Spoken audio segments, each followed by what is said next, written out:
Hello friends, பட்டை, கிராம்பு, ஏலக்காய், பிரிஞ்சி இலை, ஸ்டார் அனீஸ், மிளகு, ஜீரகம், சோம்பு. மிளகு கொஞ்சம் நிறையவே எடுத்து வச்சுருக்கேன். இதை பவுட்ரு பண்ணிக்கலாம். வறுக்க வேண்டாம். கோர்ஸாக இல்லாமல் கொஞ்சம் கோர்ஸாகவே ஆனால் பவுட்ரு பண்ணிக்கணும். பெரிய வெங்காயம், தக்காளி எடுத்து வச்சுருக்கேன். இதையும் பேஸ்ட்டாக நல்லா அரைச்சிக்கலாம். இதை அரைச்சோடனே தேங்காய், கசகசா, பொட்டுக்கல்ல போட்டு தண்ணி விட்டு பேஸ்ட்டாக அதையும் அரைச்சி வச்சுக்கலாம். இஞ்சி பூண்டு பேஸ்ட்டையும் ரெடி பண்ணி வச்சிடலாம்.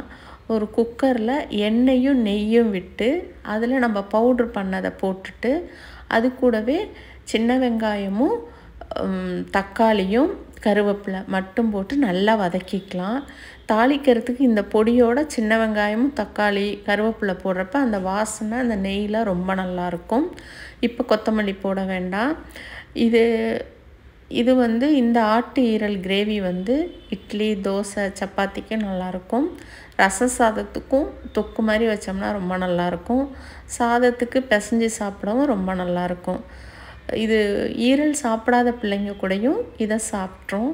நம்ம எல்லாமே இஞ்சி பூண்டு பேஸ்ட்டு எல்லாமே போட்டு நல்லா வதக்கிட்டு இந்த அரைச்சி வச்சுருந்த பேஸ்ட்டையும் அது கூடவே போட்டு நல்லா வதக்கி இதுக்கு குழம்புத்தூள்லாம் போடாமல் மிளகாத்தூள், தனியாத்தூள், உப்பு, மஞ்சத்தூள் போட்டாலே போதும். தேவையான அளவு தண்ணி விட்டுட்டு அப்போ நம்ம கொத்தமல்லி போட்டு அந்த எல்லாத்தையும் நல்லா மிக்ஸ் பண்ணி விட்டுட்டு ஒரு 8 விசில் நான் விட்டு எடுத்துக்கிட்டேன். இன்றைக்கி குழம்பு மாதிரி வைக்கிறதுனால கொஞ்சம் தழுன்னு இருக்கணுமே அப்படிங்கிறதுக்காக நான் கொஞ்சம் நிறைய தண்ணி விட்டு 8 விசில் விட்டு எடுத்துக்கிட்டேன். இதுக்கிடையில் சாதமும் வச்சுட்டேன். இதை தொக்கு மாதிரி வச்சோம்னா ரசம் சாதத்துக்கும் தொட்டுக்கலாம், ரொம்ப நல்லாயிருக்கும். தேங்காய் பேஸ்ட்டு போடாமல் இந்த கிரேவியும் அவ்வளோ டேஸ்ட்டாக இருக்கும். இது சப்பாத்திக்கு, இட்லி, தோசை, சாதத்துக்கு எல்லாத்துக்குமே நல்லாயிருக்கும். ஆனால் நான் தேங்காய் பேஸ்ட்டு போட்டால் நைட்டு வரைக்கும் எக்ஸ்ட்ரா கிரேவி இருந்துச்சுன்னா யூஸ் பண்ணிக்கலாமே அப்படின்ட்டு தேங்காய் பேஸ்ட்டையும் போட்டு நல்லா மிக்ஸ் பண்ணி விட்டுட்டு அதோட பச்சை வாசனையெல்லாம் போயிட்டு நம்மளுக்கு தேவையான கன்சிஸ்டன்சி வர்ற வரைக்கும் அதை கொதிக்க வச்சுக்கலாம். இறக்கிறதுக்கு முன்னாடி மிளகுத்தூளும் கொத்தமல்லியும் போட்டு ஃப்ளேம் ஆஃப் பண்ணிட்டு மூடி வச்சுட்டு நம்ம எப்போ சாப்பிட போகிறோமோ அப்போ அந்த கொத்தமல்லி, மிளகுத்தூள் போட்டிருக்கிறத நல்லா மிக்ஸ் பண்ணி விட்டுட்டு நம்ம சாதத்துக்கு, இட்லி, தோசை எல்லாத்துக்கும் யூஸ் பண்ணோம்னா ரொம்ப டேஸ்ட்டாக இருக்கும்.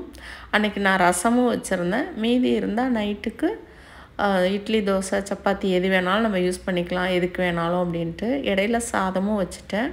அன்னைக்கு காரம் போட்ட எலுமிச்சங்காய் ஊறுகாய் வச்சு தான் நான் அன்றைக்கி லஞ்சுக்கு நாங்கள் யூஸ் பண்ணிக்கிட்டோம். இது ரொம்ப நல்லாயிருக்கும். ட்ரை பண்ணுங்கள். தேங்க்யூ. தேங்க்ஸ் ஃபார் வாட்சிங்.